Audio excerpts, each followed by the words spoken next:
Boa noite. Os terremotos no Japão são frequentes.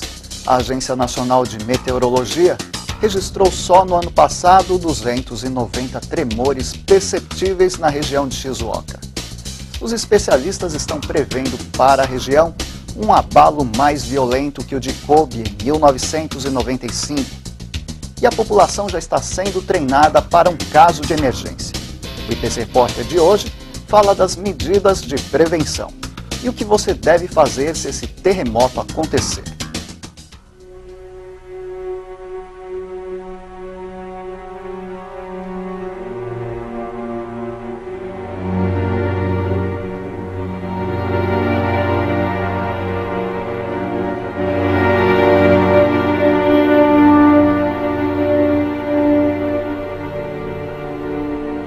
As erupções vulcânicas e os terremotos acontecem porque a crosta da Terra vem se acomodando desde a formação do planeta.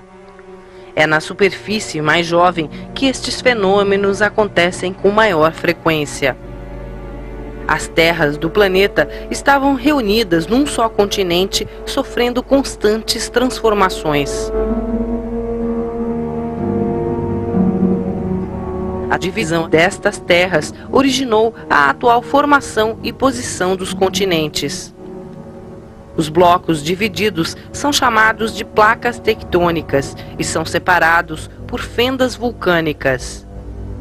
Através destas fendas, a lava do centro da Terra sobe, expandindo o fundo do mar, o que movimenta os blocos da superfície.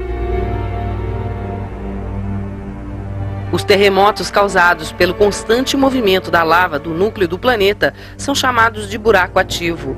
Foi este tipo de terremoto que atingiu a região de Hanshin Awadi em 1995, com magnitude de 7,3 na escala Richter.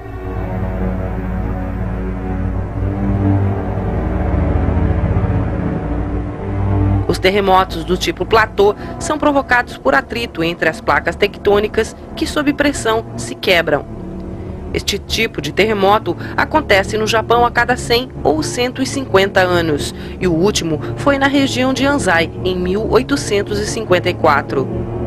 Por isso, os pesquisadores acreditam que um novo terremoto deste tipo deve ocorrer nas próximas décadas.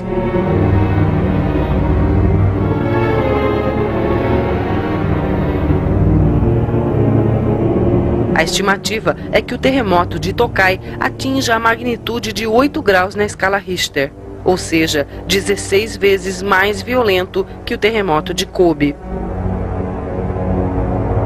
A previsão é que as áreas mais afetadas sejam a província de Shizuoka e parte de Aichi.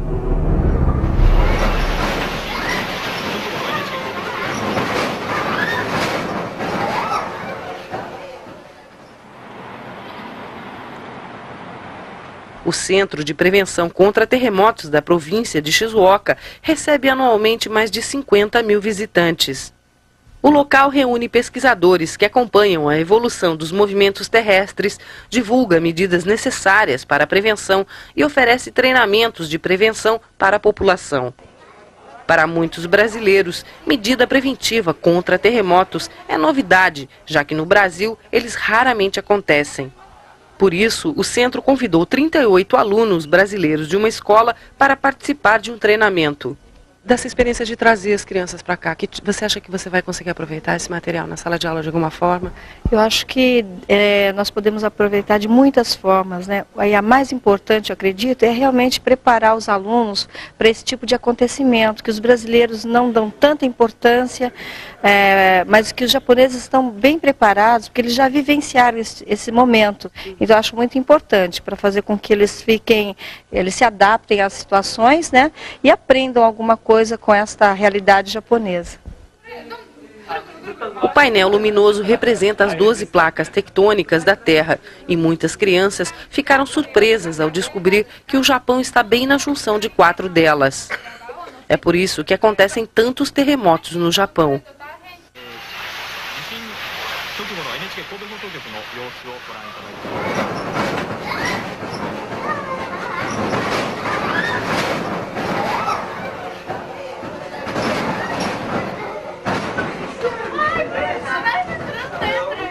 Acompanhados dos colegas e sabendo que tudo é apenas um ensaio, as crianças não sentiram medo no simulador de tremores. A intensidade dos tremores durante o treinamento foi até 7 graus na escala Shindo, a mesma do terremoto de Kobe. Essa escala mede a intensidade dos tremores em termos de potencial de destruição.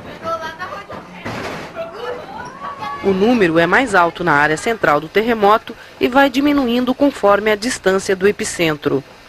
O terremoto que atingiu o centro da província no dia 3 de abril, por exemplo, teve grau 5 intenso na escala Shindo, na cidade de Shizuoka, e mais fraco nas cidades de Shimada, Okabe-cho e Kawane-cho. A escala Richter é outra maneira de medir a intensidade de um terremoto. Através de uma fórmula matemática, os pesquisadores inventaram esta escala para medir o tamanho e a amplitude das ondas vibratórias do centro de um terremoto.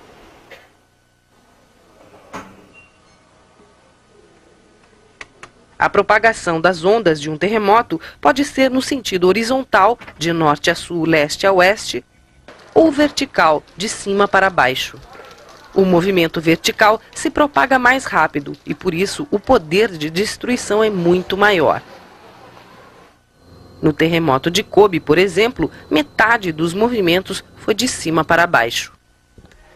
As crianças não sentiram os mesmos abalos provocados em Kobe, porque o simulador do centro produz apenas os movimentos horizontais.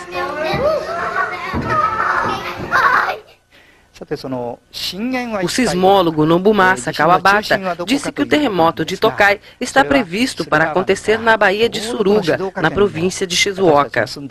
O platô filipino está exercendo pressão e empurrando para baixo o platô eurasiano, forçando a Baía a se mover 5 milímetros por ano. Quando essa pressão for demasiada, o platô eurasiano vai explodir para voltar ao lugar original, e este será o grande terremoto de Tokai.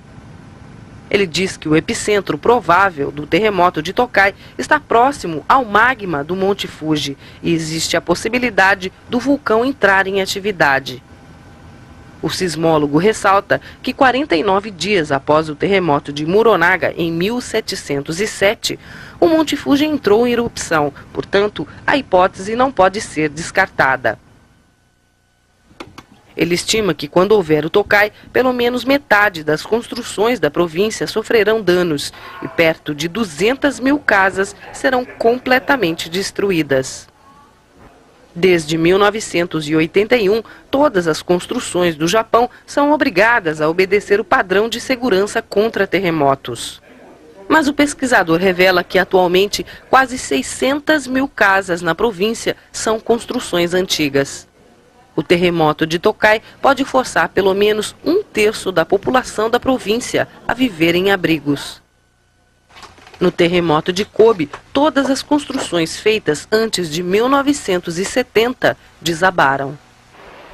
A maioria das casas japonesas tem estruturas de madeira, o que aumenta os riscos de incêndio. Estar preparado para combater o fogo é uma obrigação para qualquer pessoa que viva no Japão. Estes treinamentos são feitos em todas as escolas e prédios públicos anualmente para pessoas de todas as idades. A possibilidade de um incêndio após um terremoto é muito grande e, por isso, o centro enfatiza o treinamento. As crianças puderam aprender sobre o uso de extintores e mangueiras.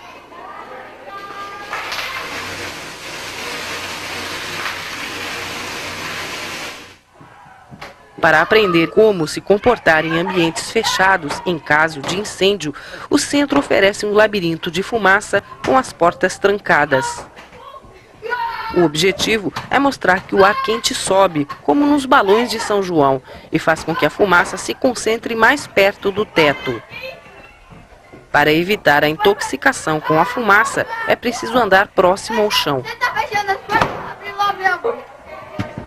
Outro aviso importante é sempre fechar as portas entre as passagens para evitar alimentar o fogo com mais oxigênio e, assim, impedir que ele se alastre.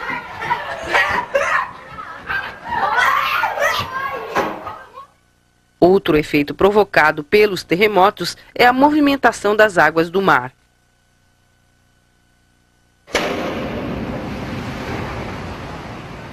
O centro construiu uma maquete para simular os efeitos de um maremoto e mostrar a devastação que pode ocorrer numa região atingida.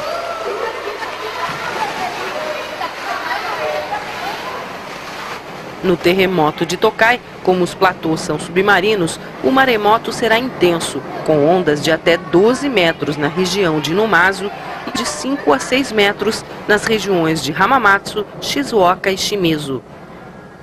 As ondas iniciais deverão atingir uma velocidade de 700 km por hora.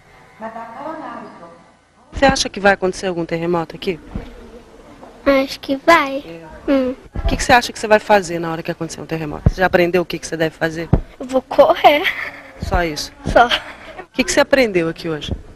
Eu aprendi que assim não pode deixar o gás ligado, né? O terremoto é muito perigoso.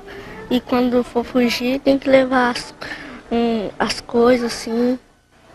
A visita ao centro foi muito positiva para despertar o interesse das crianças nas medidas preventivas contra terremotos, já que os sentidos, mesmo que por brincadeira, estão em alerta.